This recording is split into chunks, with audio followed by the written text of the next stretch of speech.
Hello everyone, welcome back to my channel. आज मैं फिर से आपके सामने हाजिर हूँ एक नई कहानी के साथ। आशा करती हूँ कि ये कहानी आपको ज़रूर अच्छी लगेगी। आज मैं आपको बताने वाली हूँ कि कैसे हमें बड़े बुजुर्ग कहते हैं कि जो होता है अच्छे के लिए होता है। यहाँ तक कि गीता में भी लिखा है, जो कि धार्मिक किताब है, कि जो हुआ अच्छा हुआ, जो चल रहा है वह भी सही चल रहा है और जो होगा वह भी अच्छा ही होगा। कभी कभी हमें समझ नहीं आता, लेकिन जब हम जीवन की कुछ घटनाओं को देखते हैं तो हमें समझ आता है कि बातों में कुछ न कुछ सच्चाई तो ज़रूर है। हो सकता है कि मैं आपको इस बात का मर्म समझा पाऊँ। चलिए कोशिश करके देखते हैं। एक बार एक बहुत अमीर आदमी बहुत जल्दबाजी में, उनको कहीं व्याख्यान देने जाना था और उनको इसके लिए फ़्लाइट पकड़नी थी।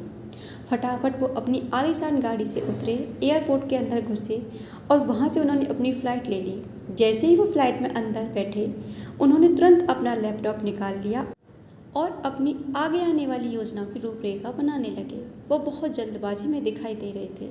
थोड़ी देर बीत जाने के बाद फ्लाइट में काम कर रहे कर्मचारी ने आदेश दिया कि बारिश तेज़ आने के कारण हमें पास के किसी एयरपोर्ट पर लैंड करना पड़ेगा। अब यह भाई साहब बहुत ज़्यादा गुस्से में होने लगे। उन कर्मचारियों के साथ उन्होंने सही व्यवहार नहीं किया, गुस्सा करने लगे। आनन फानन में जैसे एयरपोर्ट पर उतरे तो किसी ने इनको देखा, वो इनको जानता था। नमस्कार सर, मैं आपको जानता हूँ। अब वही डॉक्टर भटनागर है ना, जिनके पास के एक शहर में स्पीच देने के लिए जाना है? मुझे भी वहीं जाना है। मैं आपकी सहायता कर सकता हूँ। इस शहर से उस शहर की दूरी 3 घंटे की है। आप यहाँ से गाड़ी लेकर जा सकते हैं और समय पर पहुँच भी सकते हो। डॉक्टर साहब ने उस शख्स का धन्यवाद किया और जल्दी से गाड़ी पकड़ ली। गाड़ी वाले से यह कह दिया कि मुझे सही सलामत सही वक्त पर पहुँचा देना, लेकिन बारिश रुकने का नाम ही नहीं ले रही थी। थोड़ी देर बीत जाने के बाद ड्राइवर असमंजस की स्थिति में था, क्योंकि उस पर प्रेशर था, यानी दबाव था, क्योंकि सही वक्त पर पहुंचना है, लेकिन बारिश बहुत तेज़ आ रही थी और इस चक्कर में वो रास्ता भूल गया। लेकिन पीछे बैठे पैसेंजर को यह पता न था कि वह रास्ता भूल गया है। थोड़ा साहस करके सच्चाई बताई तो डॉक्टर साहब इनके ऊपर भी भड़क पड़े। जैसे तैसे ड्राइवर ने अपने आप को संभाला और पैसेंजर से पूछा कि अब आप बताइए मैं क्या कर सकता हूँ। डॉक्टर साहब पहले तो बहुत चिल्लाने लगे और बहुत गुस्सा हुए।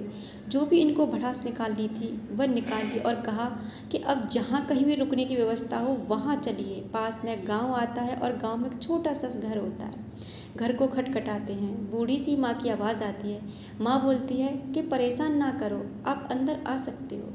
बूढ़ी अम्मा ईश्वर की भक्ति में लीन थी। कुछ देर पर फ्री होने के बाद में बोलती है कि आपको चाय लेनी है या फिर मैं आपको पानी ही पिलाऊं। जो भी वह अवगत कर सकती थी उन्होंने कर ली। आपने हमसे पूछा, इसके लिए ईश्वर का बहुत बहुत शुक्रिया। तो इतने में बुढ़िया बोली कि नहीं नहीं, ईश्वर का धन्यवाद तो मैं तब करूँगी जब मेरा यह छोटा सा बच्चा ठीक होगा। यह पिछले काफ़ी समय से बीमार है। इसके मम्मी पापा जल्दी गुजर गए और इसके इलाज के लिए बहुत पैसा लगना है। मैं जानती हूँ कि शहर के एक बहुत बड़े डॉक्टर हैं, वही डॉक्टर भटनागर इसका इलाज कर सकते हैं। क्या सोच रहे हैं आप इस समय? वही ना जो मैं सोच रही हूँ। अब आप ही देखिए कितनी मार्मिक स्थिति है। डॉक्टर साहब को जाना था स्पीच देने के लिए, लेकिन आ कहाँ गए? एक झोंपड़ी में। किस लिए? उस बच्चे का इलाज करने।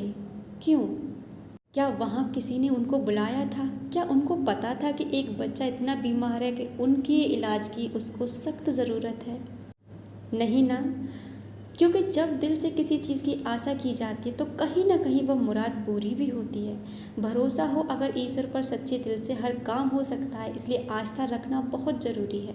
लेकिन आज के समय में कुछ लोग इस तथ्य को दरकिनार कर सकते हैं कि ऐसा संभव नहीं है। मैं मानती हूँ कि कहीं लोगों की सोच बहुत अलग होती है, लेकिन एक सिंपल सा फंडा है। अगर आप आस्था रखते हैं तो कहीं ना कहीं इसका फ़ायदा आपको मिलता है। इसलिए जो होता है अच्छा होता है, जो हुआ है वह भी अच्छा हुआ होगा और जो होगा ना वह भी अच्छा ही होगा। हमेशा सकारात्मक नज़रिए से जीवन को जीने की कोशिश करें, क्योंकि लाइफ में वही आपको मिलेगा जो आप उसे दोगे। आपको यकीनन समय के साथ साथ हर चीज़ मिलेगी जो आप पाना चाहते हैं। इसलिए जिसके ऊपर आपकी आस्था है उसके ऊपर आस्था ज़रूर रखें। आशा करती हूँ कि इस कहानी का मर्म जो मैं आपको समझाना चाहती थी वह आपको समझ में आ गया होगा। अगर आपने इस कहानी को पूरा सुना है तो तहे दिल से आपका शुक्रिया।